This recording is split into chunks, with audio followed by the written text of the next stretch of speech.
ვალერი არქანიას სახელობის არტ-გალერეაში აფხაზეთის კულტურისა და ხელოვნების ცენტრის ორგანიზებით მალხაზ ბარამიძის წიგნის ჩრდილო-აღმოსავლეთ შავიზღვისპირეთი ძველი წელთაღრიცხვით მეორე პირველი 1000 წლეულის პირველ ნახევარში პრეზენტაცია გაიმართა.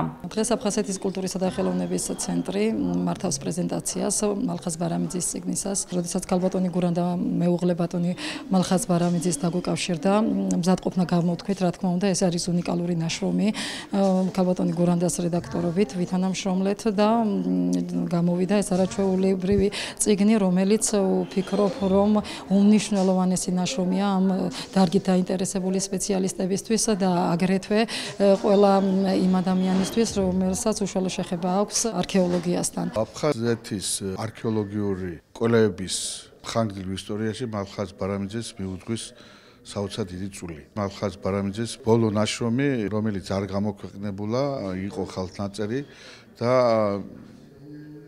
მისი ოჯახის თხოვნით და მეცნიერთა ჯგუფის თხოვნით ჩვენ გადავწყვიტეთ, რომ გამოგვეცა ეს წიგნი, მოვიძიეთ სამისოთ დაფინანსება.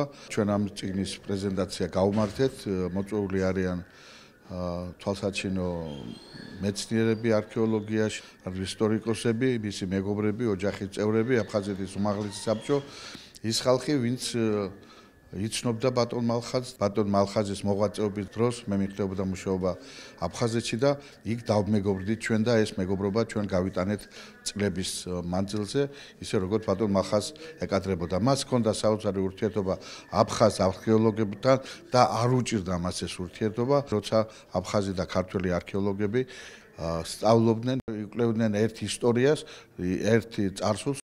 პროფესორ მალხაზ ბარამიძის ნაშრომი მრავალწლიან მეცნიერულ კვლევებზე დაყრდნობით შეიქმნა და საფუძვლად უდევს 1976-1991 წლებში საქართველოს მეცნიერებათა აკადემიის ოთარ ლორთქიფანიძის სახელობის არქეოლოგიური ცენტრის აფხაზეთის არქეოლოგიური ექსპედიციის მიერ აფხაზეთის ტერიტორიაზე აღმოჩენილი არქეოლოგიური ძეგლების შესწავლის შედეგები. ნაშრომში აღწერილია ყველა კატეგორიის არქეოლოგიური ძეგლები, ნასახლარები, სამაროვნები, ლითონის ნივთები, საკულტო ობიექტები და სხვა. მთავარი ძეგლი არის ფიჩორის ნასახლარი, რომელიცაც დიდი ქრონოლოგიური დიაპაზონია.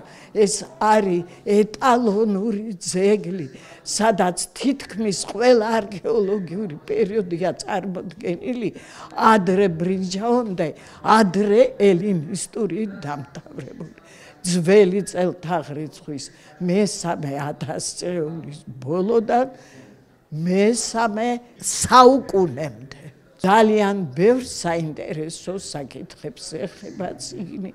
ყველაზე მთავარს, რაც ყველა კულტურისთვის მთავარია. პრეზენტაციას აფხაზეთის ავტონომიური რესპუბლიკის მთავრობის თავმჯდომარის მოვალეობის შემსრულებელი ვახტანგ ყოლბაია, აფხაზეთის ავტონომიური რესპუბლიკის უმაღლესი საბჭოს თავმჯდომარე ელგუჯა გვაზავა, აფხაზეთის ავტონომიური რესპუბლიკის მთავრობის წევრები, უმაღლესი საბჭოს დეპუტატები, მეცნიერები და მეგობრები ესწრებოდნენ. ბატონ მალხაზს, მის მეუღლეს, ქალბატონ გურანდას, მთელ ოჯახს უდიდესი წვლილი აქვს ჩადებული.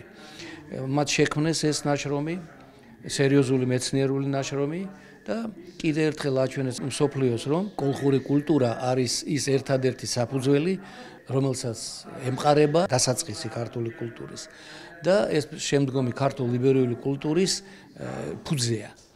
რაც შეეხება იმას, რომ აფხაზეთში მოიპოვება უდიდესი არტეფაქტები ამ კულტურის დამამტკიცებელი, ეს კიდევ ერთხელ მიუთითებს, რომ აფხაზეთი იყო და არის ქართული ერთიანი სახელმწიფოს, ქართული ერთიანობის საფუძველი და საძირკველი. ეს არის ძალიან ღრმა ნაშრომი. ეს არის წიგნი, რომელიც ყველაფერთან ერთად არის უტყუარი საბუთი იმისა, რომ აი ეს ტერიტორია, რომელსაც დღეს აფხაზეთი ქვია, უძველესი დროიდან ეგერ ჩვენ წელთაღრიცხვამდე მეორე 1000 წლეულში ეს იყო ქართული ტერიტორია, ეს იყო ქართული ტომებით დასახლებული ტერიტორია და ამას ის არა უბრალოდ აცხადებს, არამედ იმ არტეფაქტებით ამტკიცებს, რომელიც მან აი ამ გათხრების შედეგად აღმოაჩინა. მალხაზ ბარამიძე, რომლის ნაშრომი დაისტამბოდა, ეს მნიშვნელოვანი მოვლენად მიმაჩნია, დიდ ინტერესს იწვევს. ის მუშაობდა ახალგაზრდობიდანვე კოლხეთის არქეოლოგიის პრობლემებზე, მთიანი რაჭიდან დაწყებული ვაკის კოლხეთისა და აი ბოლოს ერთ-ერთი მისი დიდი მნიშვნელოვანი სამუშაოები დაუკავშირდა სწორედ აფხაზეთის იმ მონაკვეთს, სადაც ჩვენ ჯერ კიდევ შეგვეძლო სამუშაოების ჩატარება. ერთ-ერთ მნიშვნელოვან ძეგლად უნდა ჩაითვალოს, რა თქმა უნდა, ფიჩორის ბორცვი და ის ბორცვების სისტემა.